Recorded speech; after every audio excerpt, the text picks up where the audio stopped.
Hola amigos, bienvenidos a Diose Comics. Aquí les traigo The Infernal Hulk número 7, con guión de Philip Kennedy Johnson y arte de Adam Gorham. Aquí está la lista de reproducción. Espero que les guste. La historia comienza con un ser monstruoso que arrasa con todo lo que encuentra en su camino, como si fuera un tsunami de color rosa. Mientras tanto, una voz comenta que la era del hombre está siendo arrasada. Esta es la era de los monstruos, de los dioses y de la raza mutante. El monstruo toma forma humanoide, mientras que la voz les pide a todos que salgan de las sombras y se levanten. Se los pide una y otra vez. El ser despliega un par de alas y mira directo a la cámara. En su pecho, a la altura de su corazón, se encuentra un X-Men durmiendo. Es Glob, quien de pronto se despierta. Nos movemos a la fábrica, en Merle, Alaska, hogar de los X-Men. Glob pega un grito. Quentin Quire, Kid Omega, quien está leyendo un libro, le dice a Glob que acaba de ver algo que es una locura, y le pregunta si él vio algo también. Glob, con el teléfono en la mano, recuerda la imagen del ser con alas, y le responde que no vio nada. Nos movemos al medio oeste americano. Unos mutantes, aparentemente Morlocks, están reunidos en un edificio abandonado. Uno comenta con alegría que Holmes, un nuevo mutante, llegó con los tacos. Él les pide que la próxima vez alguien lo acompañe, porque es demasiado para cargarlo él solo.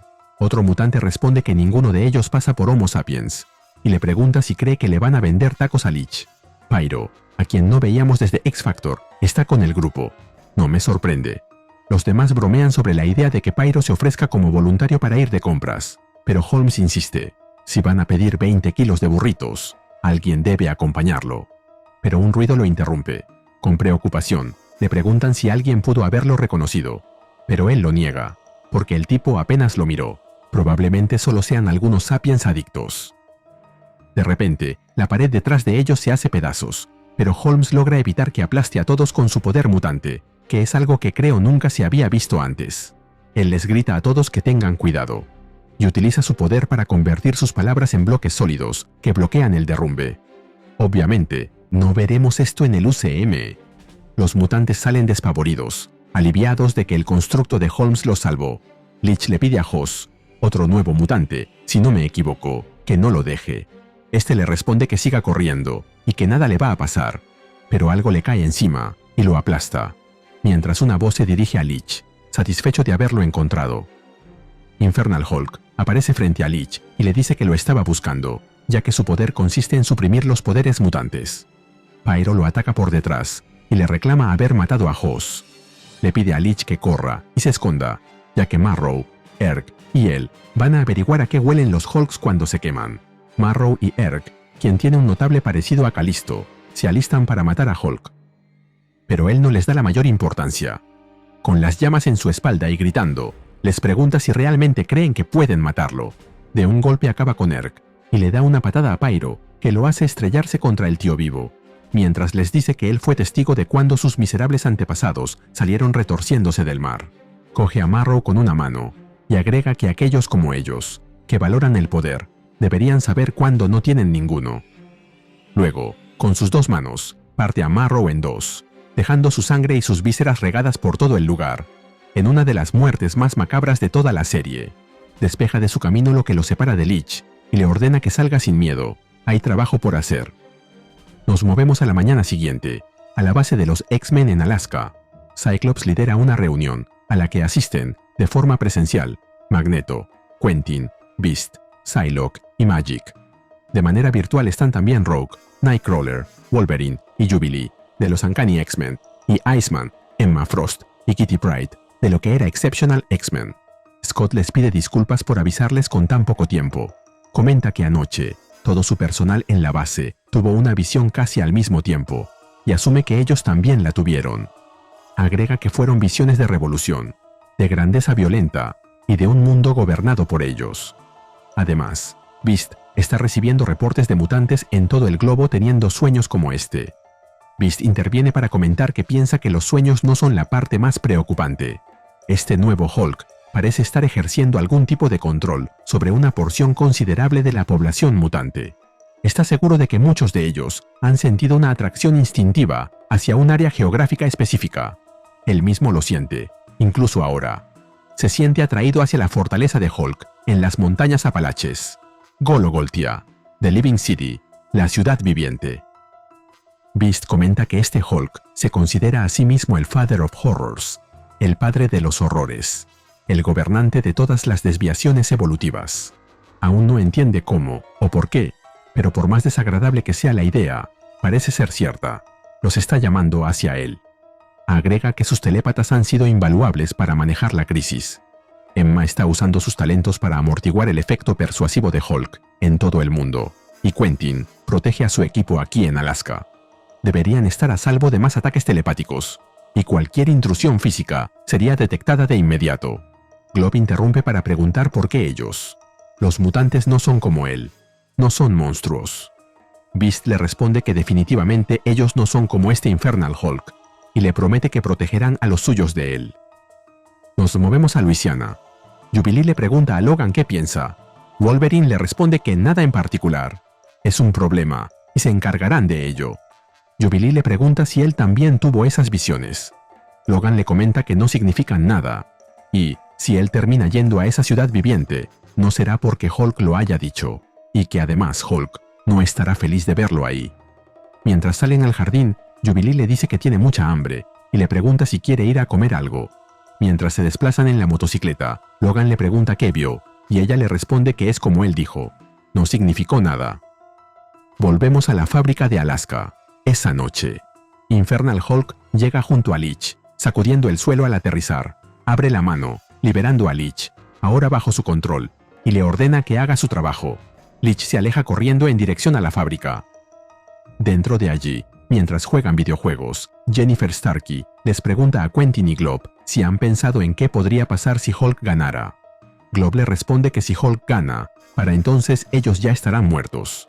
Quentin le pide a Starkey que se relaje, porque está manteniendo una red telepática sobre la base. Hulk no volverá a entrar en sus cabezas. Y si intenta entrar allí físicamente, también lo verá. Jennifer aclara que entiende eso, pero que solo quiere saber si lo han pensado. Glob comenta que se irá a preparar el desayuno para mañana. Jennifer le pregunta cuál fue su sueño con Hulk, y Quentin responde que le dijo que no tuvo ninguno. Mientras se aleja, Jennifer agrega que pensaba que todos los habían tenido. Y mientras ella duda de la respuesta de Glob, Quentin comenta que lo quiere, pero si Hulk está buscando a sus 4 jinetes, vendría por Magik, por Frost o por él. Y termina preguntándose qué clase de delirios de grandeza podría haberle mostrado Hulk a Glob.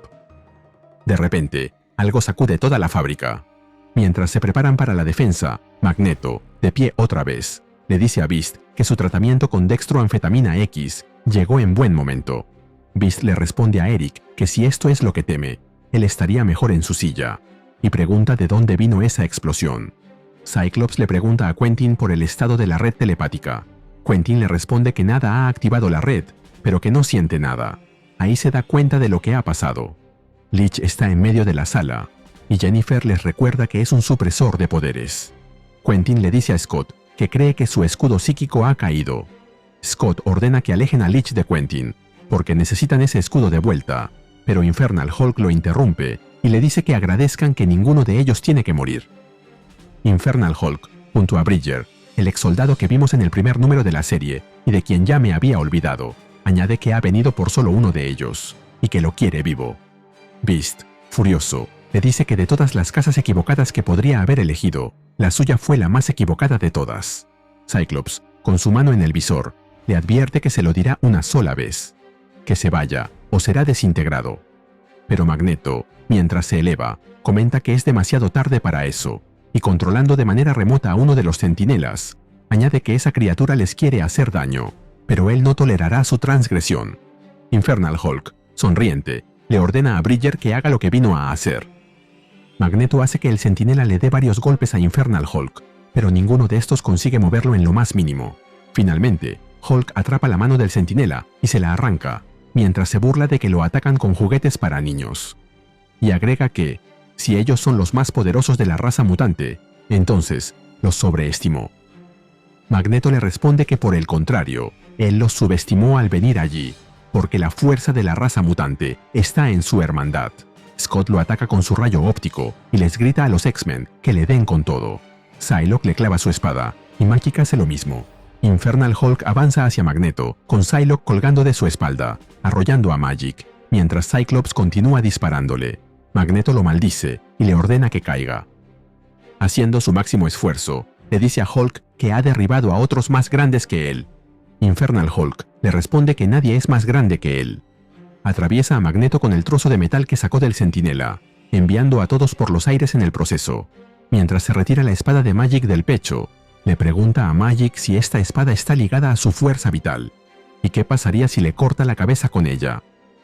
Si aprecias lo que hacemos en Ryuse Comics, regálame un me gusta, suscríbete y activa la campanita. Gracias. Saludos a Tuban Prada 784.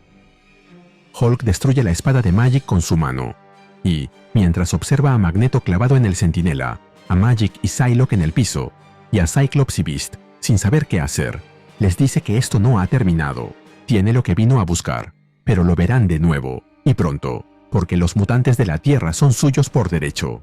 Finalmente, mientras salta para salir por el techo junto a Leech, les dice que muy pronto lo llegarán a comprender. Cyclops pregunta qué quiso decir con que tiene lo que vino a buscar. Quentin, alarmado, indica que no puede sentir a Glob en la base. Hulk se lo llevó. Glob ha desaparecido. Nos movemos a Nueva York. En el edificio Baxter, alguien comenta que continúan fracasando. Iron Man pregunta a qué se refiere con eso. Reed Richards le responde que Infernal Hulk está mutando constantemente todo a su alrededor, sus oponentes, sus sirvientes, su entorno. Y eso significa que no tiene límites superiores que puedan observar o cuantificar. Mientras analiza el cráneo de una bestia ancestral, comenta que ese cráneo antiguo tiene una firma gamma similar a la de Hulk, aunque no lo suficientemente similar. Cualquier arma, trampa o dispositivo antigamma que construyan con él probablemente no será efectivo contra este nuevo Hulk. En eso, una voz le dice a Reed que él está equivocado con todo esto. Reed, Spider-Man, Vision, Scarlet Witch y Captain Marvel observan, mientras que Iron Man exclama que finalmente ha llegado, porque más vale tarde que nunca. Allí vemos a Bruce Banner, quien se disculpa por haber estado ausente. Sabe que todo lo que ha pasado es su culpa. Y le repite a Reed que él está equivocado en todo, porque si la historia les ha enseñado algo, es que la única manera de derrotar a un Hulk es creando a un monstruo mejor que él. Y se nos cuenta que en el siguiente número veremos las bestias del árbol sanguíneo. Hola de nuevo, amigos. Aquí les comparto mi opinión del número. Este número me dejó dividido de una forma interesante, porque por un lado funciona muy bien como espectáculo de terror y destrucción. Infernal Hulk entra, arrasa con todo, y se siente como una amenaza que no está jugando en la misma liga que los X-Men. Pero al mismo tiempo, empiezo a entender esa sensación de cansancio con la fórmula, porque llevamos varios números viendo a Eldest aparecer frente a alguien poderoso, aplastarlo y salir todavía más imponente. Sí, refuerza su aura, y sí, da adrenalina, pero también necesito que la trama avance un poco más allá de demostrar una y otra vez que este Hulk es el más fuerte de la sala. Aún así, lo que salva mucho este número para mí es Glob. Me gusta que un personaje que normalmente queda en segundo plano termine siendo el centro emocional del número, porque su miedo, su mentira y esa visión que no quiso admitir hacen que todo se sienta más personal. Quentin lo subestima de la mejor manera que puede hacerlo, como si Glob no pudiera tener grandes deseos o una conexión importante con esto, y justo ahí el secuestro pega más.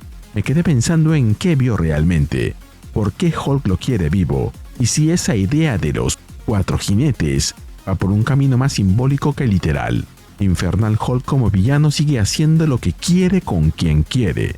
Es brutal, desagradable, casi imposible de razonar, y esa masacre contra los Morlocks, sobre todo con Marrow, deja claro que no solo quiere dominar, quiere reclamar a los mutantes como parte de su linaje monstruoso. Quizá pronto veamos a una zombie Marrow. Además, esa posible conexión entre el gen mutante y la Mother of Horrors, la madre de los horrores, me parece una locura fascinante, aunque también peligrosa, porque puede abrir algo enorme o sentirse como un retcon demasiado forzado si no lo manejan con cuidado. También hay detalles que me gustaron mucho, como Leech siendo la pieza clave para apagar las defensas de los X-Men, y Magneto intentando sostener esa idea de hermandad mutante, aunque Hulk lo atraviese como si nada. La dinámica del equipo se siente desesperada, casi incompetente, y eso ayuda. El cierre con Banner apunta directo a algo más grande, pero deja una duda fuerte. ¿Crear un monstruo mejor que Hulk será la solución o el error que termine empeorándolo todo? Y así llegamos al final de este video. ¿Qué te pareció este número? Dímelo en los comentarios y mandaré saludos en el siguiente video de Ariose Comics. Nos vemos allí.